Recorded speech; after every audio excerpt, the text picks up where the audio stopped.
When in your midlife do you actually take stuff on mentally that requires discipline and effort? I think that that is not a very common thing. I certainly haven't done this Mm. much since, college. Yeah. And so there's that. But then there's also the way these books in particular, I have learned so Mm. much about, about particular things like how the Romans lived and what it was like to be an artist in the Renaissance. And I've learned like big things like what friendship looks like, from what Aristotle talked about to what Homer showed to what Dante shows. Like friendship is really important. That's a surprising theme that you see across a lot of these books, which I wasn't ready for. Love and attitudes towards God, lots of things. I'm a Christian and I read the Bible, but until I really started reading this project, that was the only ancient text I'd ever read. And so reading other ancient texts and other religious traditions has informed my Bible reading an incredible amount. Yeah. And I ran across a note that I had written in my Bible the other day from a sermon, and it said something about a guy named Boethius, which like a year ago, I didn't know who Boethius was. And now he's my buddy, and he was very thoughtful. And I thought about him enough to write a note about something the pastor said that was exactly what Boethius had said, and blah, blah, blah. And not to say that this is very nerdy, but it's so cool to be able to say, oh, he's saying something today that I read about in this book that's 2,000 years old that another guy 600 years later also talked about, and it was relevant to him. This is what it is to be human. Yeah. And the word resonance comes to mind when you read those things and then you encounter them again, because it's something that peaked something in your head and it's still resonating there. And then as you go about life, something else triggers it and you go, yes, resonance. Oh, yeah. I've seen that. And the fact that you can, something will happen in your life and you go, oh, that guy saw that too. And this is what it looked like for them. And it's almost like you have a whole group of people who are sharing their experiences with you, which is really what it is, right? That's what these books are, or their thoughts or their beliefs. And like, it gives you a bigger vocabulary with which to talk about the world. Yes. I feel so dumb that it's taken me this long to figure that out. I know how you feel. It's like, yeah, I should have learned this earlier.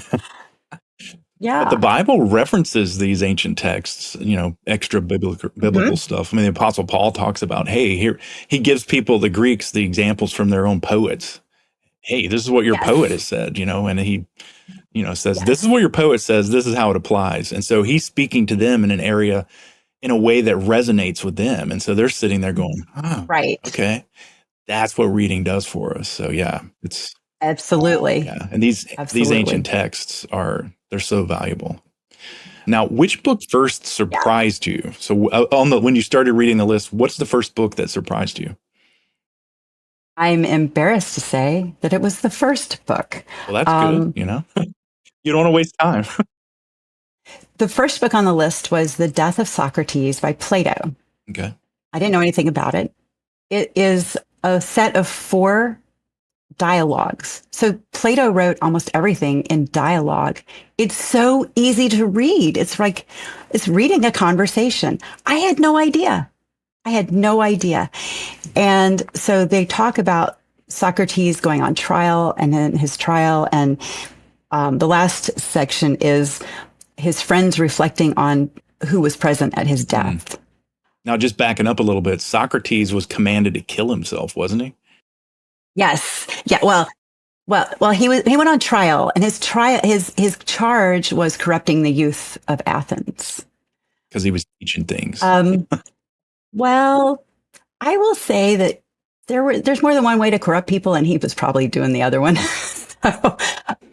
But he was charged with corrupting the youth of Athens, and he was actually like teaching them to think. Socrates never actually says what he thinks in these dialogues. He just asks questions. Causes you to think. Right. And causes the guys in the conversation to react to him. And so Socrates was put on trial and he was found guilty, and his punishment, he could have left Athens.